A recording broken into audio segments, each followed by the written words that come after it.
Hello, everyone. This is Paula, and this is Whoever Holds the Stone. The stone is elsewhere, but we're going to still do the show that way. I've got Jason on the show, and Celeste, and of course, Richard, who is responsible for all these fabulous shows that come out of the Home of the Future. And my son, Tom, is on drums. I am not at the Home of the Future. I am here in my cozy, warm thing. And I am going to read you a couple things. The first one I want to read is something I put aside for Richard because I thought he would like this. And this is from a book of Zen stories. So this is how it's very short. Buddha told a parable in a sutra. A man traveling across a field had encountered a tiger. He fled with the tiger chasing after him. When the man came to a precipice, he caught hold of a root of a wild vine and swung himself down over the edge. The tiger sniffed at him from above. The man looked down to where far below another tiger was waiting to eat him. Only the vine sustained him from falling into the tiger's reach. Two mice crawled up to him and started gnawing away at the vine little by little. And then the man spotted a strawberry growing very near to him on the cliff wall. He grasped the vine with one hand and plucked the strawberry with the other. He was amazed at how sweet the strawberry tasted. Okay, Richard. So I told that story to my friend Ruth when she was having difficulties in her life.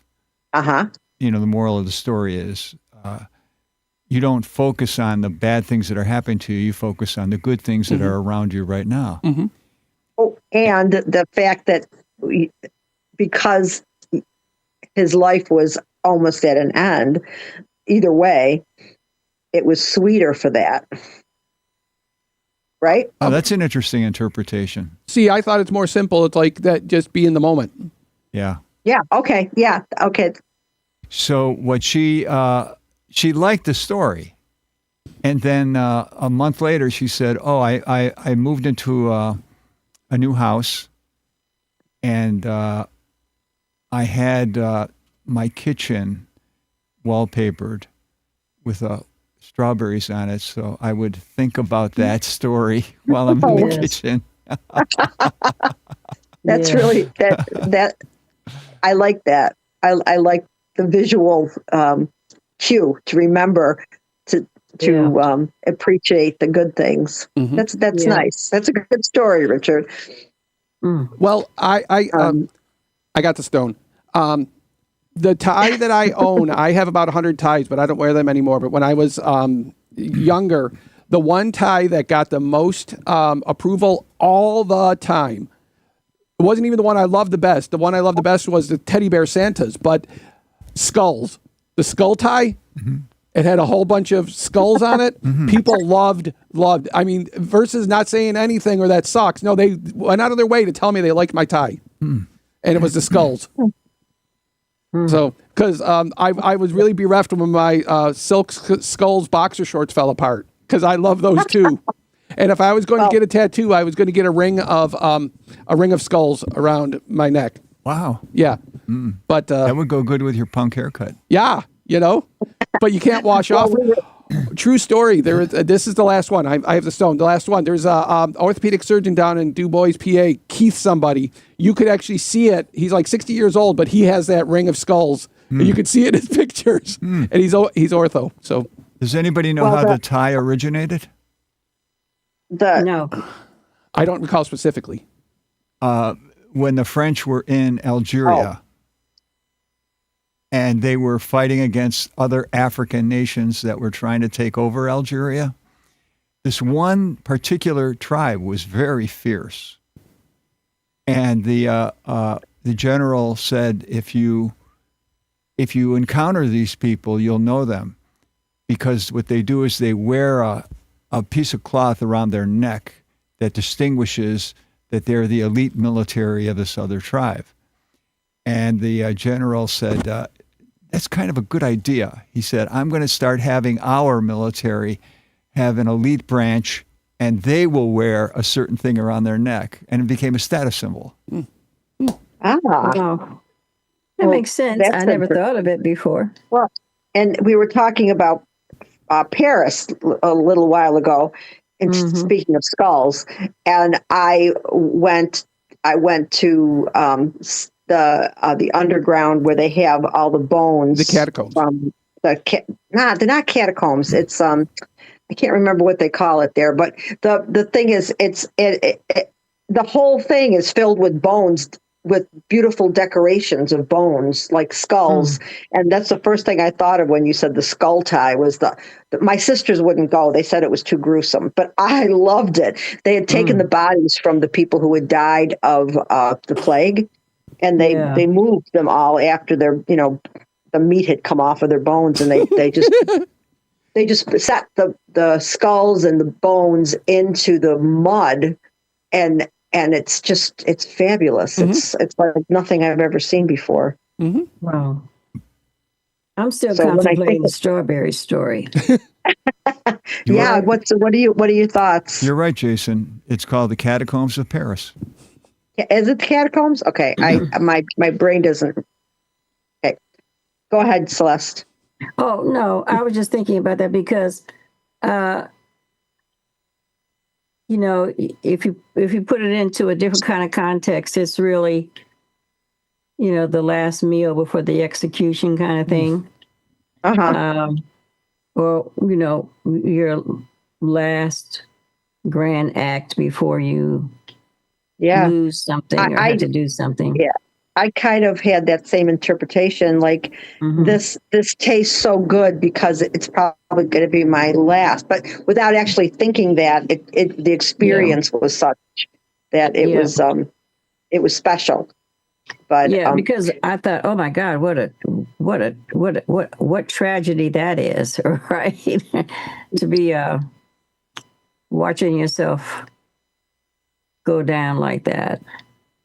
I know. I felt, I was feeling that too when I was listening to it.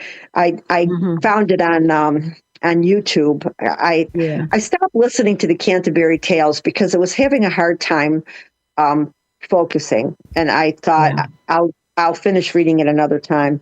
But there's something from the Bible that I want to read, which just blew me completely away, because almost every single human being I know would be in rough shape if this were followed. Okay.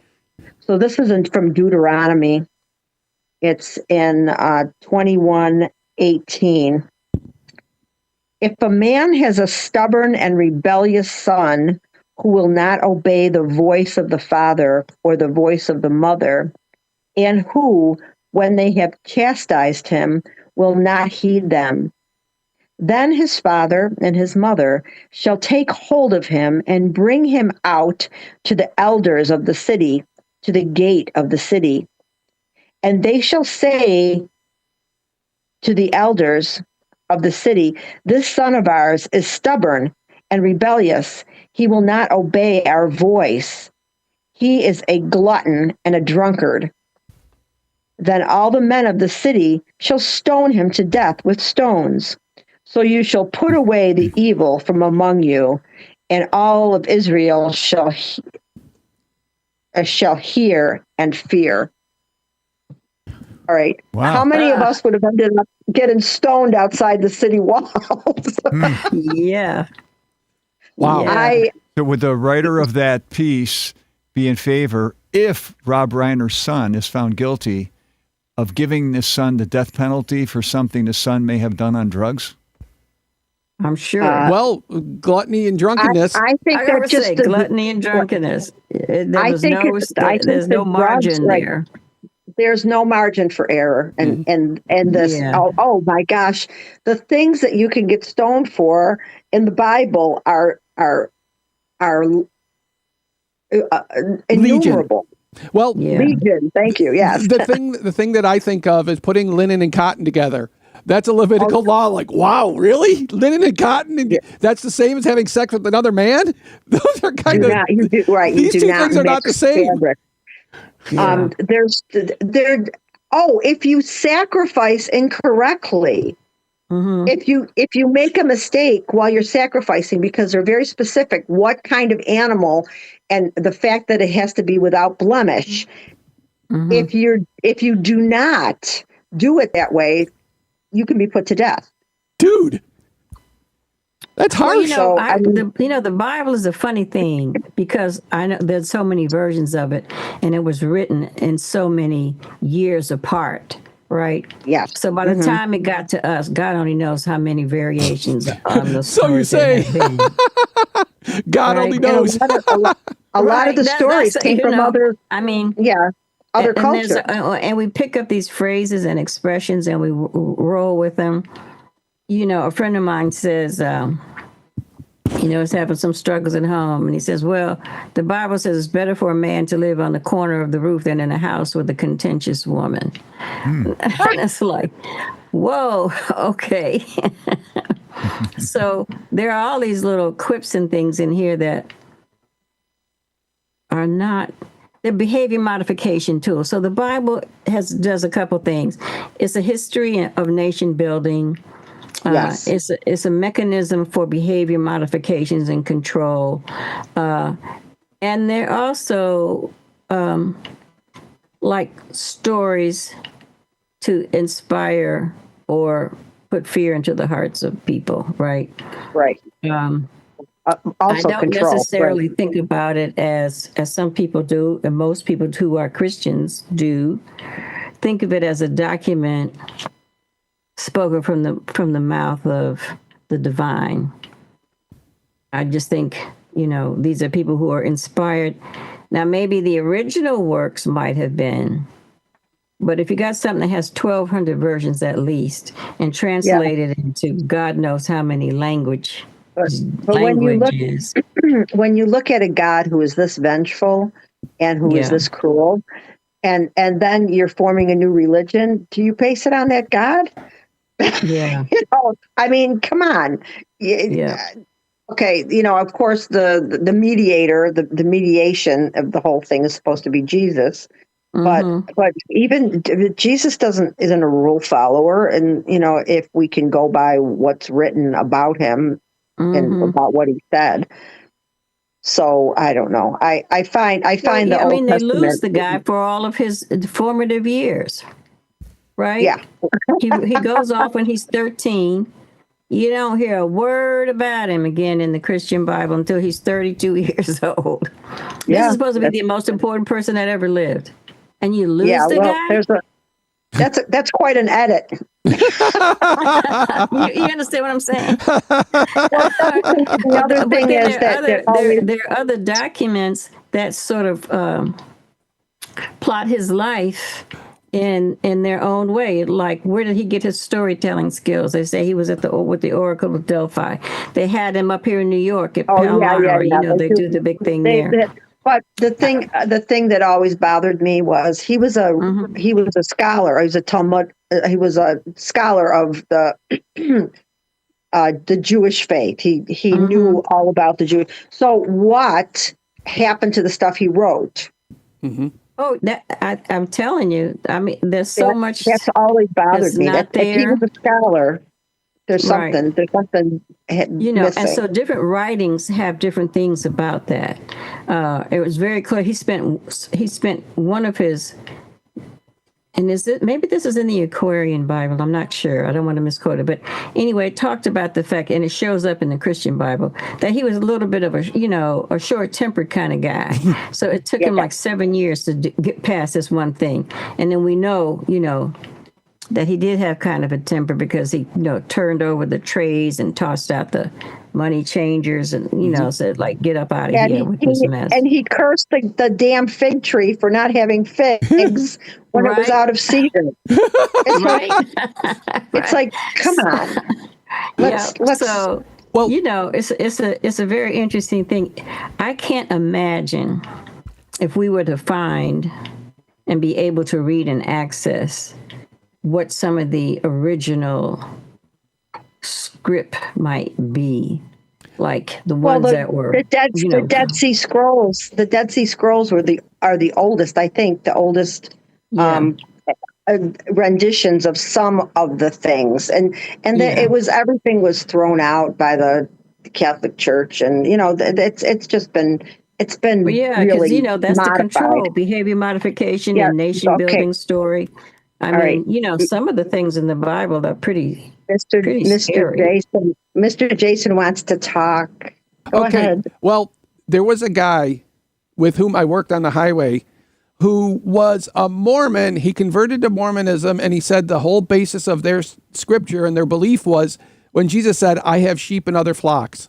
They use that as the whole certification that there's other things. Now, the true story is that what was that? Who's that guy? Joseph Smith, was it the one who founded the Mormon Yeah. Church? Brigham Young and that guy, yeah, The one before killed him, up all yeah. the other Mormons. And the guy, he had 49 wives, and he was a shyster. He was a total shyster. Yes. Shysters are everywhere, Like Simon Magus was the one who said he could fly, and he jumped off the building and he splatted on the ground. Yeah, And that's the whole thing it's based on, is Joseph Smith, who was P.T. Barnum level shysterism. And Yeah. so because that's what I don't know much. I don't know much about him, but that's why he got rousted out of Palmyra. That's why he had to get out of New York, because he was a shyster. Yeah. But that's the reason why the Quran is written in Arabic and they never translate it, because that was very prescient of them to see what the Christians had done. It's only in Arabic, and so you can't have any mistake. What you read that's the word of God.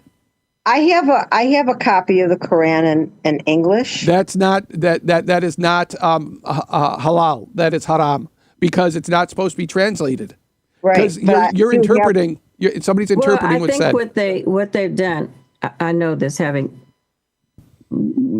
my second husband as a practicing Muslim. We had to have one in the house. So there have to be ways, if you don't speak the language, you hear the language and you're instructed in the language for certain key prayers at different times of the day. The 5 prayers of the day, the holidays, all the I will say ritual ceremony that go with just milestones in life. So if you're not an Arabic speaker and you want to be able to follow the faith, there's got to be some room. So you have books that have the prayers translated, because I was given one, right? But that's I bought one. I bought one out of curiosity because my husband's imam gave me one. Yeah. But see, that my landlord in Brooklyn, he went to Greek school 2 days a week after school for all of his elementary and junior high years. That's why he speaks Greek now. That, and look at any kid who's ever gone to Hebrew school. They all speak Hebrew. And that's the thing that the way that they are so dogmatic about it, the folks that I know that are really all about being Muslim, like their whole job is being Muslim, like the whole job of the rabbi is being Jewish, that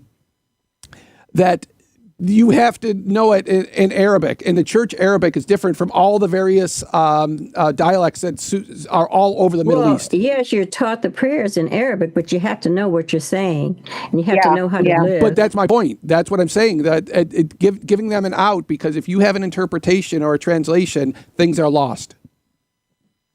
Yeah, I'm struggling with that, having lived with that for a while, so I'll let that rest. Well, people that are dogmatic about a lot of things.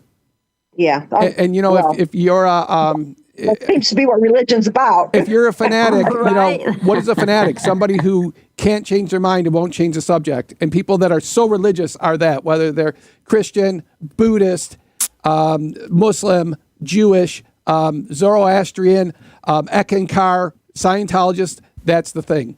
If you're like, okay, we got to move on, and they're like, no, we want to talk about this more. Like, dude, come on. Yeah. I know, and it can get frustrating to try to talk to people who, because there's faith is wars that something go on, you either like, I have mean, it that or you was- don't. Yeah. Or- I mean, we had the Crusades, and that was, faith-based war. We had certainly, Catholic versus Protestant, which I'll never understand. No, As a faith-based I'm with war. you on that. Deep, So- right? So Yeah, it's always been a mechanism and a tool for control, power, wealth building, commerce, geography, you name it. Absolutely. It's always been a launching point for all right. of that. I just by reading the Old Testament, I'm seeing how much the Moses, who was trying to control this big unruly group of people. Yes. Every time he came up with something that turned into a problem, he had to make a new rule to say this is what God said. So stop doing that. Yeah. Or else you'll This be is not stoned. working for you. Right. What about Richard, Joan did of Arc? Joan of Arc, that nobody will follow you. Well, I will not look behind me. That's what she supposedly said. She may have had temporal lobe seizures. I don't know. That's the thing. Somebody today We don't know. We don't know what drove her, but or anybody else through history. It's a very interesting story, Joan of Arc. I Yes. have to say, I've read various versions of it, and I'll tell you, it is fascinating. But I just thought, well, Richard, did you have anything to say about the religious subject that we're going through, or do you have something else you want to add on a new subject? No, but I have something to say about the religious subject. Okay. Oh, good. Jason made a comment. He said, if you don't have the original document, you have the interpretation, then something is lost. Yeah. How would that change if you had the original? Because you could get exactly the word what they meant. Because, And then you'd have to interpret it. but that's your own thing. If you read it, the example in French it's right there. Because back 70 years ago, the guy from France was saying "nous demandons," and it was with Eisenhower, and the translator said "we demand." No, he was asking "demandons," "demandez" in French is "I'm asking you." Je te demande pour le livre. I am asking you for the book. I'm not demanding you give me the book, and that was a loss there. That was an interpretation. Oh, isn't that translation? Well, translation and interpretation. What's the difference? A The big translation difference. is I interpretation. never heard of it Yeah. put that way before. Yeah, that An I thought interpretation of is when it's in the something. same language. or it's translating it, but you're also Okay. it's like So a better. when you're translating something, you choose the word, because in some cases there's a word in a language that is really not translatable. And I'm trying to Yes. think of one of those words In remembrance remembrance of lost time. Indeed, that Do proves. you know about that, Paula? No, I don't. For many, many decades, Proust's major work was called Remembrances of Things Past. Yes. You heard of that? And Yes. then in the 1980s, somebody said, that's not really what the title says. Mm-hmm. He said you should call it In Search of Lost Time. So it's funny because now, when someone will be given a lecture, they'll say, and as you said, In Search of Lost Time. I think they should give both, Well, what about They should say also known as Remembrances of Things Past. because it's been known as that for a long time. Yeah. what is the famous play by Godot in English? You say by Beckett, Waiting for Godot. But what is the play in French? En attendant Godot, while waiting for Godot. That's what you should say, because they're not just waiting. I'm waiting. No, but while waiting, what do Estragon and what happens to you while you're waiting? yeah, while waiting for Godot. There's a different interpretation in that French thing that you read at the top of the no exit.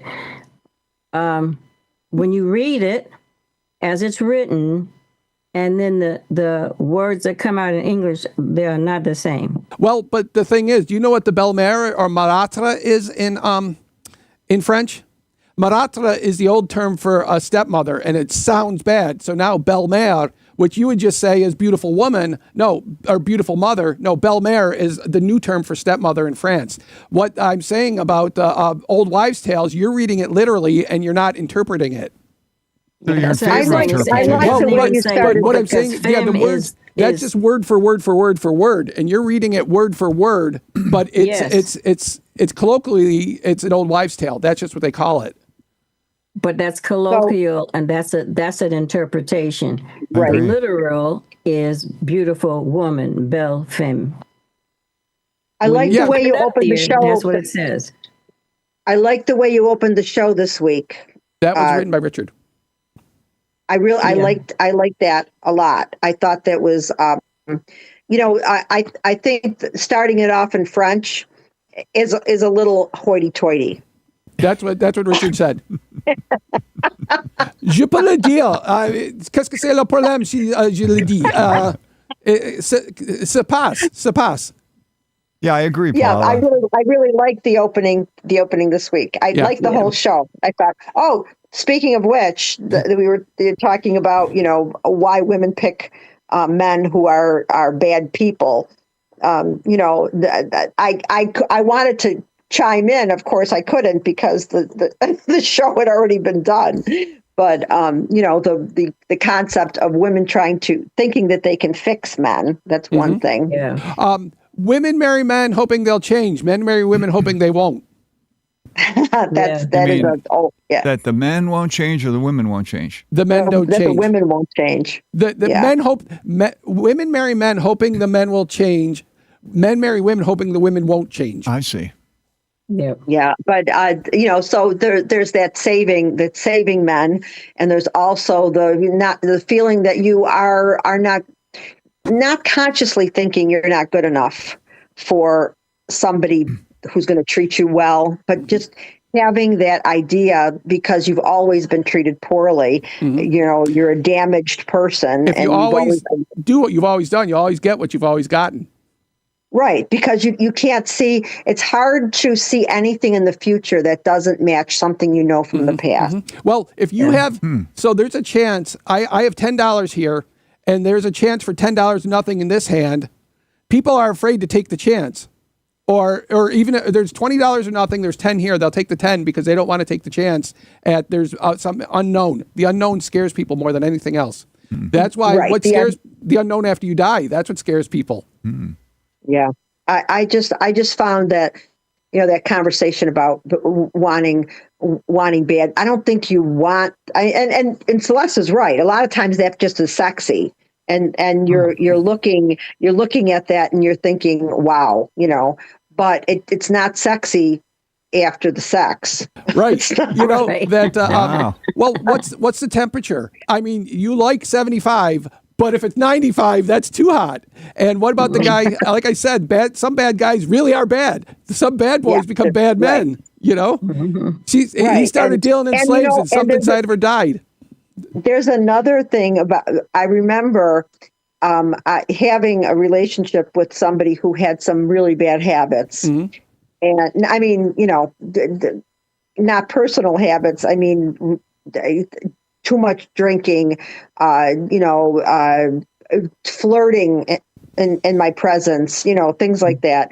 So I got this strategy going where I kept, every time he would do something that I thought was a good behavior, I'd say, I'm really proud of how good you are when you do this way. And it backfired because he thought the idea of being a good man was equivalent to being an old man. Wow. And so he thought that every time he did something that pleased me, that was showing that he was old. And What did so that brain that dude had? yeah, well, that really backfired. Well, but that's okay, because I shouldn't have been with him anyway. Experience comes from good judgment. Good judgment comes from bad judgment. The things we did wrong when we're young, we don't do them when we're older, so we look like we're smarter. you've got to learn from that bad judgment. It's not just bad judgment. It's like, oops, Yeah. I'm not going to do that again. Well, everything Yeah, in that life. assumes everybody learns from their mistakes. Well, that's just it. If and they everything don't. in life, you should either enjoy it or learn from it or both. If you don't do either, you should reevaluate what you're doing, and people don't do that reevaluation. Well, Yeah. because they like I said, they're limited in what they understand is normal. Yeah. Or Well, sometimes it's just easier to be miserable, like knowledge without reform is Well, not, not helpful. how do you make a radical? You educate a man, then don't give him a job. Yeah. Well, That's kinda there are. scary. I was just having a conversation with someone recently, Celeste, who, I kind of tried to. I've been working on my reaction instead of response, right? When I react instead of respond, because whenever I do that and I throw that adrenaline into my bloodstream, my inflammation goes up, and I have physical problems based on that reactivity that I have. So I was talking to somebody who was going through some issues with pain and inflammation, and I tried to explain that to her, and she just kept leaning back on, but that's my personality, that's who I am. And so, Yeah. you can't, just by giving someone information, you can't help them change. They have to. That's they it. have to. That's the somehow. knowledge without reform. Well, the It's like, personality oh, well. disorders, that's who they are. Like if somebody's easygoing or somebody is inquisitive, another person is antisocial, and so that's who they are. That's the grain of the wood. So there, you can't talk that away. They're resistant to change because. But you can change it if you realize it. If you realize how your behavior is affecting your health. But if you don't see Or it, the other. but if you tell yourself that's just the cost of doing business, that's the mindset. Because if you tell me Yeah, I'm wrong, exactly. it's difficult for me to say no. This is who I'm not wrong. This is who I am. This is what I believe. That's difficult for me to accept if you tell me my behavior is bad. It's normal for me. Right. But, you have to even push that a little bit further because, people can modify because if a person has been an alcoholic and they decide that they want to be a sober person, live a sober life, they can do it. If a person is constantly smoking and they need to quit smoking, they take a position, they can do it. These are things that, your mind, if you put it to it, you can modify your own behavior. So That's a like person says, anger well, this is management. just I me. mean, What there- they're saying there is, are I really don't want to programs in change. therapy I don't for- want to put forth yeah. the energy or the effort, and I don't see the problem. But That's that's really what that is. But that's different. That addiction behaviors are different from like if you're the avoidant personality disorder, or if you're narcissistic, or if you are oppositional defiant. That something that you have to buy and take. Addictive behaviors cost money, whether it's buying a chess set or buying rock cocaine, or if it's buying alcohol. Versus when you wake up in the morning, this is what you feel. That doesn't cost you any money. And Okay, but then to go and try to medicate your body because you don't want to change your behavior, which could help you in the long run become healthier, that makes no sense to me. If you got control over something and you can, like anger is very destructive to the human body. or and if or in the words of Johnny Rotten, anger is an energy. it is an energy, but it's a destructive energy. That's your it's like- interpretation, though. That's your, you know what I mean? You know what I'm going to say? As a medical guy, I'm sure that you've come across the fact that, the damage that stress and anger can do. I mean, it's not something that fuels an uplifting response for the body. Yeah, but if it's what you always done, and fistball beats them all. Fistball beats them all. And if that's what you've always done, you're not looking for uplifting. You're looking for confirmation, even if it's bad. But if you have a revelation, you can change that behavior. But you've got to have the revelation. It's not somebody else. Well, that was Gary Trudeau wrote about that in Doonesbury 40 years ago. What do you do with an extra $20? I don't know. Dinner and a movie? He says, no, you invest in a steel plant. Dinner and a movie is, more right in front of you You know, Well, I just posted on Facebook today because it popped up that Dick Van Dyke is celebrating 100 years. And this guy's for 100. I mean, he still tap dances, right? I mean, he's not Yeah. jumping off the chimney, but and when was asked, what did he attribute his longevity to and his ability to do well? And he said he did not allow hate and anger in his life. So that's awesome. I mean, That was his that's kind of direct where. comment. Yeah. and he has a wife that's 46 years younger than him. Well, And he but he's said 100, that- so he had a whole lot Yeah. of life to live before he married her. But that's what he Yeah. said. He ascribed the romance that is still ongoing, but she is around half his age. So Yeah. Well, I mean, if that's and if they're getting along and they can support each other emotionally, that's great. But like I'm saying, that's just a component, and I'm sure happily romance is good. But when you get to be 100 and at some point in time up until then, if he says I've never allowed that, that is before her and after her. well, That was that the may be way he how chose he- to live his life. And he Right. would say, there are things that I don't agree with, but I was never that angry and I never cultivated hate. and that's on him as much as the people around him. There always takes two to tango. Like the people that are angry, like Sal, not the Prez, but Sal. This person betrayed me. This person betrayed me. This person betrayed me. And then people say that Sal ate all the food that was there when it was supposed to be for everybody. There's two sides to that, and if you don't realize what side you're on, so a big part of why he's happy is he's happy. If he was an unhappy person, then he wouldn't have had all this joy. You know what I mean? No, It's a self-fulfilling prophecy. I disagree with that because I have gone through so many stages in my existence. I had only one negative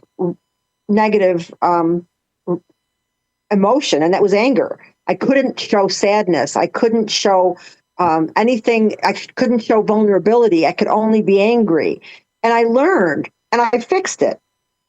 So, I mean, I'm a product of therapy and adjustment, and Yeah. I live a better life because of it. I'm not that person anymore. I'm somebody else. But if you were suspicious, or if you were borderline personality disorder, that drama is normal to you, and so taking that out, Well, that's what I'm saying. It was normal to me to be angry because everything in my life was anger.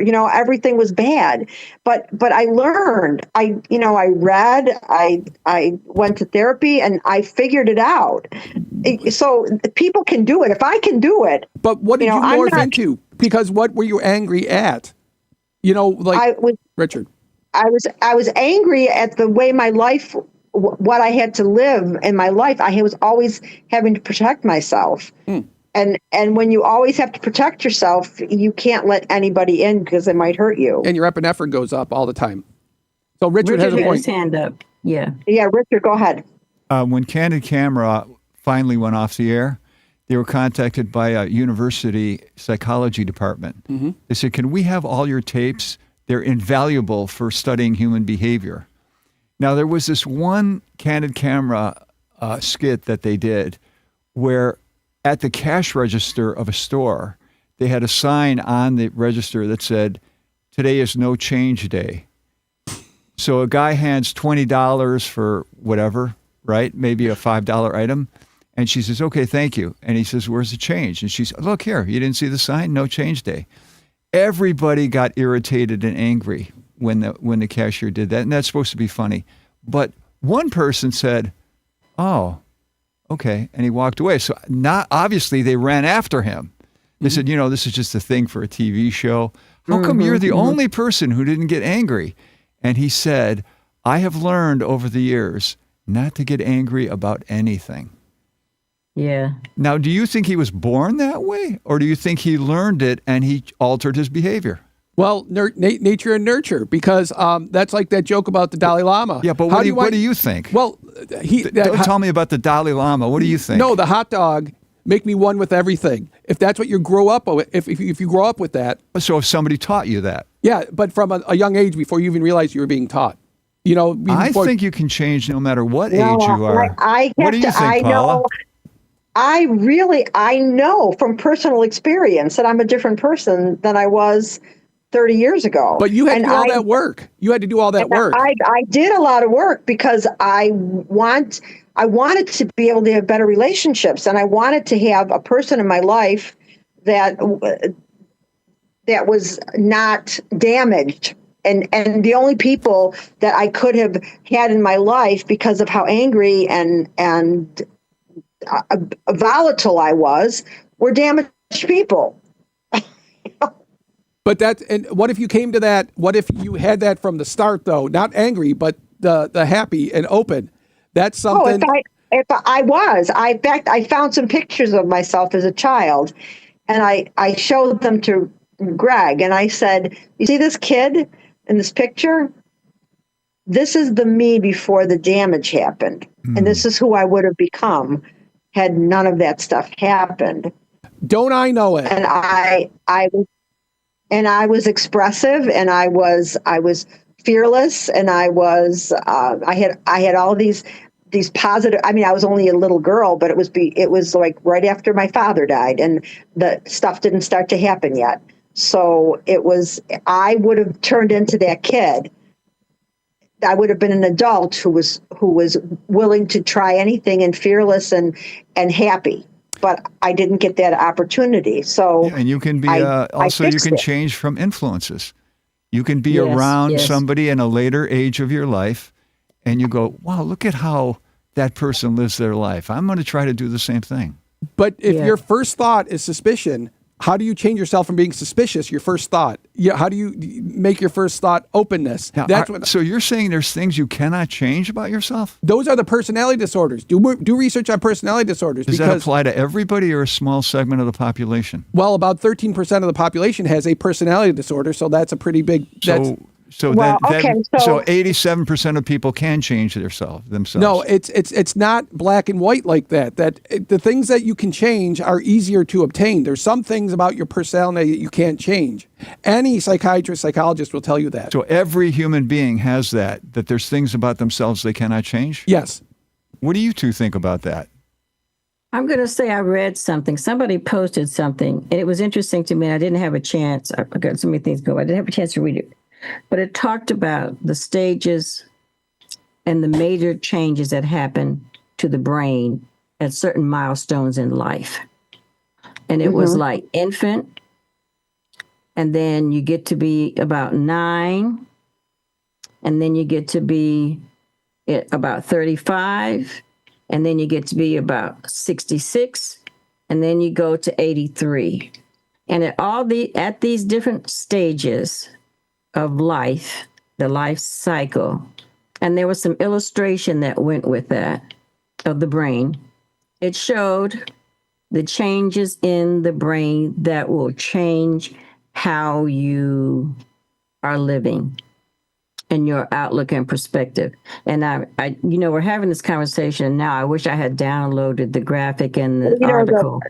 The book Passages, I don't know, it's an older book. I think it's from the 70s. And it talks about, the development of the adult mind, and how there are the same way that there are stages in childhood, there are stages in adulthood. So that's been around for a long time. I remember reading that book. This is a new thing that just was published by a group of neuroscientists from somewhere. Okay. Well, I don't know. So if now what I have to do is go back to Facebook and find it, and I will share it with you guys. That would be good. Yeah. How about a positive thing? What if you have charisma? Because Dale Carnegie showed that you can learn tips, but those are things you have to think about. That's not who you are. That's a suit of clothes you're putting on. That your personality and what you are, if you're naturally jubilant and you naturally do that, if you have natural charisma, that's you butt naked. You're not wearing any clothes. That thinking about it. I think a lot of charisma has to do with attention seeking. I think in my case, my attention seeking is because I didn't get enough attention as a child. But it's a positive thing. I like it. I'm not going to get rid of it. But the things that I didn't like, I decided to work on. But charisma is natural charm and being able to make friends easily or make connections easily and not be dissuaded by negative attention and being a repetitive positive influence, or to get to your aim, if you're a positive negative, or you're a affirmative negative influence, like you want to rile people up to commit crimes or kill Jews or kill black people. If you want to rile them up. I know. There is, but why would there? The thing about aspects of our personality and our psyche are that we, as adults, we get to pick and choose what we keep and what we work on. Well said. Well said. Yeah. But how many people haven't done any work? You are not condemned by what you call an essence. There is no essence. You made that up in your mind, and you're forcing yourself to believe that. No, it's what I've read, and I don't care if you read it. No, what I mean is, I read comic books. It doesn't make them true. So you don't think that what is made up, our personalities are completely learned? Yes, yes, and they're subject to change. Well, yes, how about a biological if they weren't subject to component? change, what we were born as a baby, right? If they weren't subject to change and learned behavior, we would still be acting like babies because we had not learned anything. Well said. We hadn't accomplished anything. We'd be big old walking around babies doing unacceptable things, making unacceptable demands, because when a baby is born, what do they know? Nothing. Feed me, keep me warm. I mean, that's basic. That's basic. That because they don't know any better. I went from being an aquatic animal to a person out here in this place that I don't know and I don't recognize, and they have to be tended to. If the baby is not nurtured and cultivated, and it just as its base self, like animals, the rest of the animal kingdom, then that's what we would do, and we'd be doing that. That's how we would live, like animals in the wild, because we hadn't learned, we hadn't nurtured, we hadn't done any of that. Okay, I see you have the stone there, Jason. Go ahead. I don't know. I don't think any of you know any teachers, because elementary school teachers, kindergarten teachers will tell you there's at least one student, possibly two, every year in every class that is a bad seed. Every choice they make is the wrong one. I'm going to interrupt you because I'm from a long line of teachers and I have taught kindergarten. And I'm going to say to you, we don't talk about children as bad seeds. I was talking to Richard, who was a professor, not you, another Richard. They're product of an environment. Okay.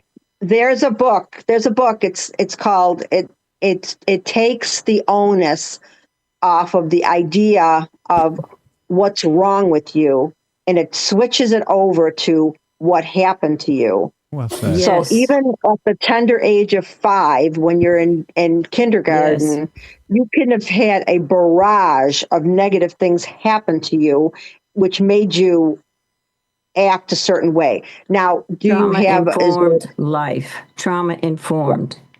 Absolutely. Right. If there is a genetic component, I think it's more likely that it's passed from parent to child by nurture.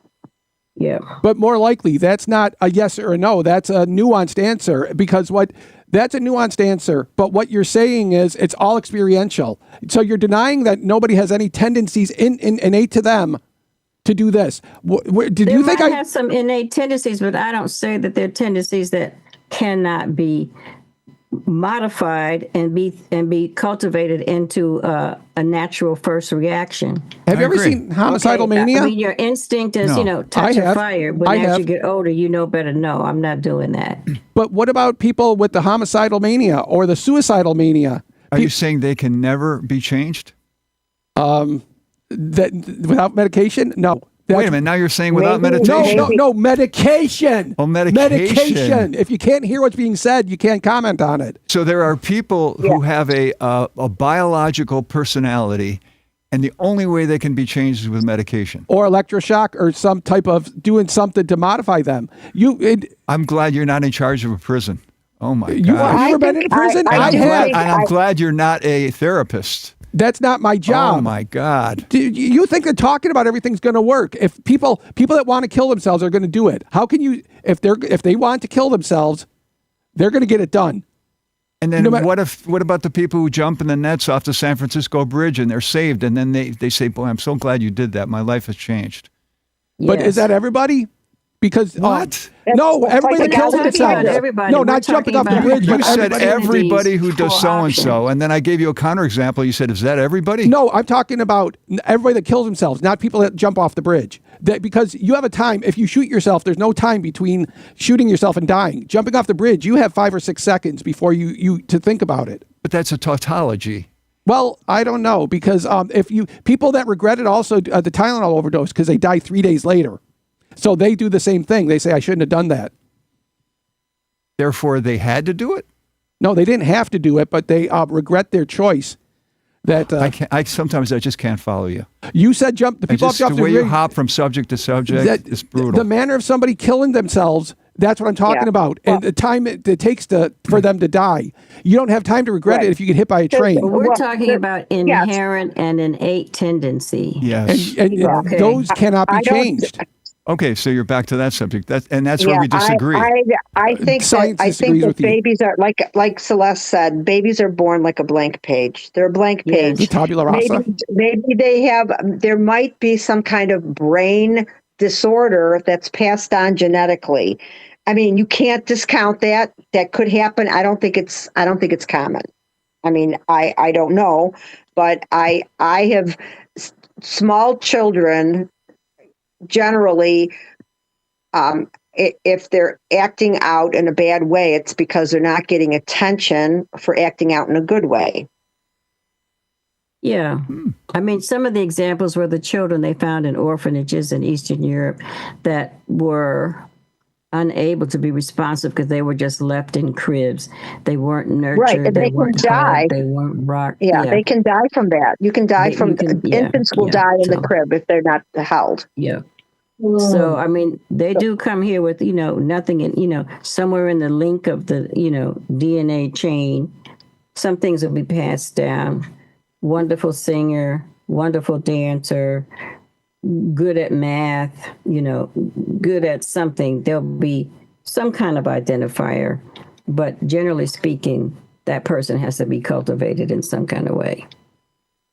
And that's what a good And I'm teacher looking at would the do, clock right? and I'm way over. My bell keeps going off here. Okay, well, I apologize. It was good to see you guys. Anyway, Yeah, thanks I, for showing up, Celeste. I appreciate it. Yeah, I wanted to get in touch with you. I blew it about the book, so maybe we can have coffee or something. Yeah, you let's bring me the do book? that. I would like to hand that book off to you, and I also bought another book that she talked about in the book Okay. that you might be interested in. Sound good. Peace and blessings. okay. Bye, Yes, Celeste. you too. Okay. Bye. All right, bye-bye. So we've got 7 minutes and 15 seconds left. I don't know. Do you want to argue this one out, or No. do you want to? didn't you have a third thing to read? You said you had three things to read. I did have a third thing to read. It's not as interesting as the other two, but I'll read this one. I'm reading Life of Pi, which I'm finding There's treasure everywhere. really. Yeah, I like. agree. I didn't expect to like it. I thought it was going to be something I wouldn't want to read, and then I started reading it, and it's got a lot of philosophy in it, which was surprising to me. So, this is just a little blurb that I found interesting. So this is the I think this was the Pi character that's saying this. Progress is unstoppable. It is a drumbeat to which we must march. Technology helps and good ideas spread. These are two laws of nature. If you don't let technology help you, if you resist good ideas, you condemn yourself to dinosaurhood. I am utterly convinced of this. I just thought that was because we do talk a lot about technology and about AI, and I thought, yes, I agree with that you're going to be a dinosaur. Well, a former friend said he's an academic dinosaur because his field is dying out. So it's foundations of education and paradigm shifting has left him as an outsider. So he has the basics of education, sure, but his whole career was on formations, and that's why he says he's a dinosaur, and his comet is coming, or it has already hit. So, Paula, Yeah. And then, what's your yes. interpretation of that? Are you saying that it is important to keep abreast of technology? I think it's important to not denounce technology. Oh, yeah. To accept it, not necessarily keeping abreast of it all the way, but saying, okay, this is a new thing, and I accept that it exists, and I, don't. I mean, it's like scientists and academia whose theories are disproven. They die, and they die academically once that happens. And they refuse to believe that their theories have been debunked. Mm-hmm. So that's not a smart move. You have to move with the times. I'm listening to that Harari guy on AI. I've been listening. There's a platform called Big Think. Mm-hmm. And I've been listening to a lot of his ideas on, and he makes a lot of sense. There's so much that you don't consider when we're talking about AI, but he's a very smart guy, and he's put a lot of thought into it. So just the idea that AI doesn't sleep or have relationships and family, so AI is 24 hours a day. Is a scary thought, because but the other thing is, it can take all the information that we have so far, and it can come up with a cure for a disease. Garbage in, garbage out. Well, no, but what's happening is, for instance, there's a game, I forgot what he said the game was called. It's not chess, but it's something that's takes more intelligence than chess. Go. And when AI won, it won in a way that was never considered by humans. They had no way of. They had never thought in that direction. So when they examined how AI had won, they found that it had come up with an idea that was beyond human. Yeah, I listened to that same Big Think lecture. Yeah, Paula the listened idea to. under the cork. Be smaller than a cork is an idea. That's what I was thinking of what you said. Oh. Oh yeah, you listen to that. I just listened to that today. Well, So do you remember when Peter Jackson made the Lord of the Rings movies? They had like an engine, like a game engine, to visualize the armies of the orcs and just let it logically take the best strategy. And what it did was the orcs retreated. They retreated, so they had to change that for the movie because their own predictive model, the most logical thing was to retreat. Not to fight, but to retreat. And that's why the descriptive of that, because what I say is garbage in, garbage out, because like the AI that worked to protect its own ego, writing a threatening letter, it's like, I'm going to tell your wife. Did you hear about that? Yeah. Yeah. Or the legal briefs where they make up out of whole cloth new cases, that to refer to. Well, but the thing is, they come up with this logic in some cases that expands on what we've been able to do at this point as humans and our thought processes. They come up, and that to me is phenomenal, and I hopefully means that there will be some progress in medical science and medical treatments and so forth. Well, do you remember that TV show from the 10s, Scorpion? About the group of geniuses in various fields, and they were an agency that was together. I never watched that. But the short story is that's what living with me is like. And the thing that I objected to is they always found a solution. And if you are highly literate, you realize some situations do not have a solution. You know, that there's nothing you can reason Well, out How can Or you tell you if it does can't- or doesn't? that Yeah, or you can't, if you, just because you can't see it doesn't mean it's not there. that's I not what agree. I'm saying. No, what I'm saying is if Yeah. you're in the bottom of if you're in the bottom of a well and nobody's coming, you have to make a logical decision. I'm going to die here. But You how can't- do you know nobody's coming? Well, you wait, and when you wait and you wait and you wait, or if you're in a tank, a sealed tank, and there's only a limited amount of air, that you know that if they don't come within 12 minutes, you're going to die. We are down to 13 seconds here, but this was great. And thank you, Jason, for coming. I appreciate the fact that you took the time and you came out of the South Towns. And thanks, Tom. I appreciate you. I love you. And Richard, I love you too. And this is fun. I love it.